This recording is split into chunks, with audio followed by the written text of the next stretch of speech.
विश्वर मंगल हो, जगतवासी मंगल हो, उपस्थित साधु भक्त मंगल हो, महानित्य मंडली भक्त मान मनवांछपूर्ण हो, महानित्य भक्त मंडल सर्वोन्नति हो। अलेख महिमा अलेख महिमा अलेख आज गौरवर दिन शुभ समय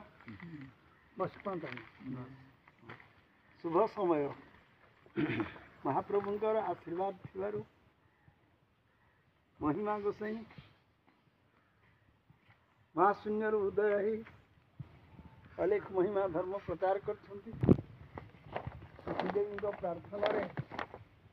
धर्म महानित्य महाशून्य मर्त्य मंडल को आसी पापहारा खनन निमंते महाप्रभु ए धर्म को प्रचार कर धर्म हूँ संन्यास धर्म। तेणु से शून्य प्रभु तो शून्य रे अछंती से कहले ब्रह्म मध्य सार धर्म धनुर्धर कर्म अटे वीरवर एक स्थाने थाई सकल शरीरे पुरी अछ तीनी पुर। आध्यात्मिक तत्व रे महिमा गोसाई महिमा धर्म को प्रचार करछंती। तेणु ये धर्म होछि सृष्टिर आदि धर्म। तेणु से प्रभु होचंदी स्वयं शून्य ब्रह्म। ब्रह्मांड होछि तांकरी पापहारा विभोहित केते कथा लिखिछन जे तार किसी आमे तार अंशटीए मध्य आलोचना करि पारिबा नहीं। से होछि असरंती भंडार महाशून्य प्रभु उदय हेले विकेट प्रार्थना कले प्रस्तुति बैठक करते महिमा गोसाई महानित्य मूर्ति अभय मंडल तो बापा मैंने समस्त जानते अभय मंडल कले अभय मंडल रे अनादि जगेश्वर विचार कला बेले थिले सीता मोर आज्ञा दे कहले जाऊँ रे कुंवर मुई जाऊे आगे तुए शुभ कर अनंत कोटि साधु संसक्ति सिद्ध मोर अचेता होई जन्मी शांति गृह भीतर भेट पाइबु दीक्षा उदय पूर्व दिगर बसी पद बनिबी हृद मध्यर शून्य महिमा धुनि हेब प्रकाश खंडीय अपराध क्षमा कर मो दोष। महिमा गोसाई मर्त्यमंडल को जिते आसिले 64 सिद्ध अनंत कोटि साधु गृह जो मैंने थे गहणिया भक्त तांकु नहीं प्रभु ए धर्म को प्रचार प्रसार आरंभ कले। तेणु किंवदंती अनुसार जहाँ रही ये महानित्य ही महिमा धर्मर किंवदंती पाइपर। तेणु महानित्य मंडल भक्त माने से माने एकता आईकरी जदि गुरुंकर धर्म आउ धाम 2000 ये 200 वर्ष पूर्ति महोत्सव पालन करने जोड़ा आमर प्रशांत बाबू प्रस्ताव देले से प्रस्ताव रे आम समस्ते एकमत हो कार्यकारी केमती करवा आउ तपोवन रे प्रभु जो बसी आसिले तपोवन रे तांकु सदानंद नामक शबर फल जोगे 1838 महिमा गोसाई तपोवन रे पहुँचले।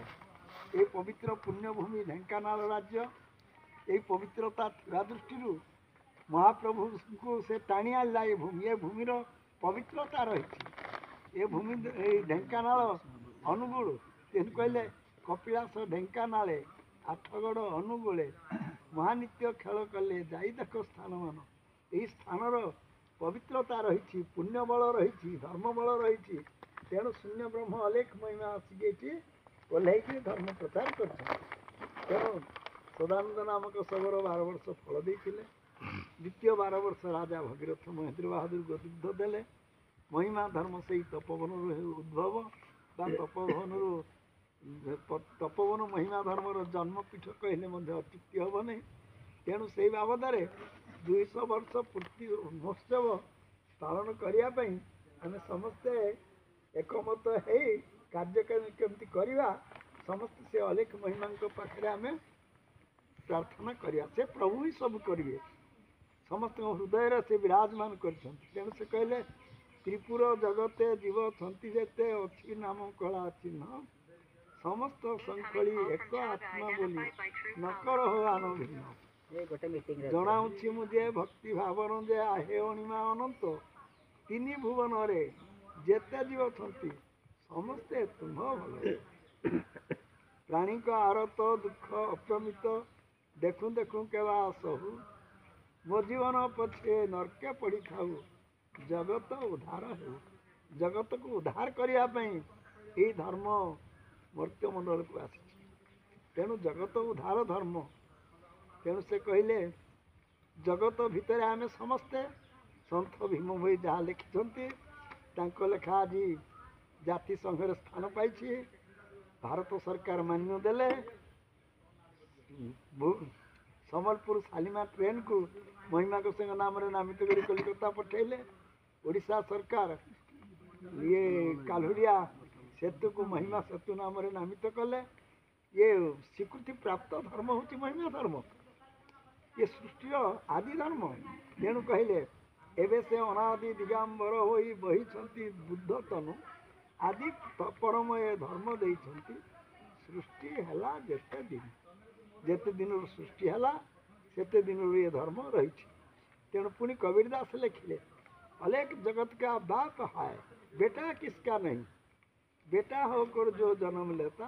कभी परमात्मा नहीं तेणु से शून्य ब्रह्म महाशून्य आसछंती ये धर्मर तत्व हूँ शून्य तत्व ब्रह्म तत्व आत्म तत्व ये तीन तत्व जरिया महिमा गोसाई धर्म प्रचार कर शून्य तत्व माने कौन आम जाना दरकार गोटे आम रात्रि निद्रित भाव शोई पड़ी गोटे शून्य आभास मस्तक पहुँचवार आम जाग्रत कि प्रत्येक कार्य कर ब्रह्म तत्व माने ब्रह्म आशीर्वाद आम जन्म लाभ कले मर्त्य मंडल को आसिले आत्म तत्व करे प्रत्येक आत्मार भावधारा आम बुझीपारे तेणु से कहले आत्मारे कले गोचर पाई आद्यंत तार दृढ़ बंधे सेवा कर निश्चय से तारी ने तेणु दृढ़ बंध सेवा हेले समस्ते आम मुक्ति पाइबा प्रभु का आशीर्वाद लाभ करवा तेणु तपोवन पाई से लिखिले ब्रह्म लोकंकर वास तही की करछि आस नवदी आनकुग विचारी मन को भणे भीम अरक्षित श्रीगुरु चरणे चित्त भाग्य थिले जीवी तपोवन को पर अच्युतानंद महापुरुष जहूँ कली पाप हारा होइब प्रबल अजनी सम्भूत हे बुद्ध अवतार जोगी वेश धरी थे कपिलास स्थान बिना आहार कहीं नेबे किछि दिन आम जो तपोवन को आम आरंभ करिछे से श्रीधर गोस्वामी से लिखिं महेश लिंग दक्षिण रे प्रभु विजय सेठावरे अंगु तारी अक्षमाल से रहिले से गिरी कोटर प्रथम वर्ष जो आम पदार्पण कलु स्वर्गवासी हो आम रमेश बाबू अच्छा शत्रुघ्न बाबू आई बाबा आम तीन जन से गोटे लोक को धरी तपोवन पहाड़ ऊपर ये कपिलास पहाड़ ऊपर बुली जाकि निरूपण करके 4-5 दिन खंडे रही बा आसिया गोटे जिनस से निरूपण कराला प्रभु जाणिकी आमको हेठी नहीं कि पहुँचे जाए तेणु से अलेख लीला घनश्याम दास लिखिं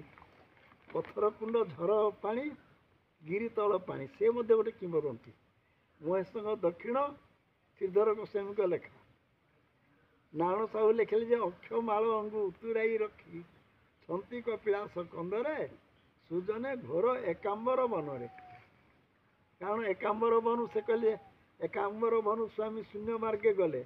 बौद्ध जे बलासिंगा मठरे मिले रही थिले बौद्ध जे बलासिंगा मठरे मिले रही थिले वृद्ध स्वामी जाइन भेटिले जानी पचारे कहले तुम्हें जो हरि अंतर्गत जानी मु अच्छी विजय करी भगवान शून्यवासी अलेख महिमा प्रभु दया के